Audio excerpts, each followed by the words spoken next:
And welcome back to Good Day Acadiana. We are joined here with Ashley Moran from the Acadiana Planning Commission for Traffic Talk. And Ashley, I love this segment that we started to do. It's the most hated intersections of Lafayette.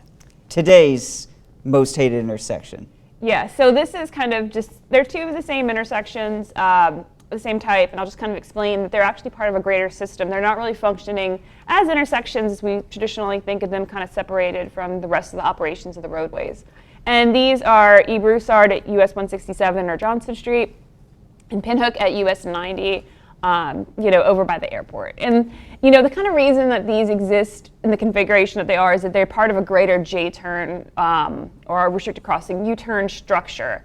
And so they've been modified to facilitate traffic in a way that the models showed that they would have a great benefit to people, especially on US 90 and on Johnson Street. Not so much the people coming from Pinhook or E. Broussard. I mean, not that they're significantly delayed, it's just they have to take some extra steps. Mm-hmm. Well, it's kind of funny because I've known some people who've been asked about this question, particularly like the construction engineers who are not involved in designing these projects at all or modeling them. And they get asked, like, from the public, because they're kind of the point of contact, like, why are these set up this way? And usually they'll say something, well, this traffic guy did a model and he said it would be better. He's like, I understand that.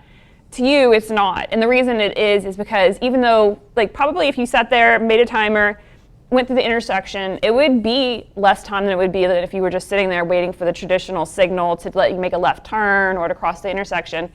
But to take those extra steps, it feels longer. And then, you're not just getting to just mindlessly sit there and wait for the signal to tell you when and where to go. Like, you have to start planning out your movements and making the right turn and going through the J-turn and then making the turn again. And it's just a lot. I mean, it's a lot for people, and, it's frustrating. Most of our signals operate in a very standard, boring, hey, we know how to do it this way. And these are kind of just different. So, I understand, like, I'm hoping that, as they become, into the system longer, I mean, obviously the Pinhook at US 90 one has been in the system for a long time. Mm-hmm. The E. Broussard one at Johnson Street, that's a full-on newer thing. Right. Well, Ashley, we're going to talk more about this, and we got some other things we need to discuss too. Yeah. That's coming up right after this with Traffic Talk.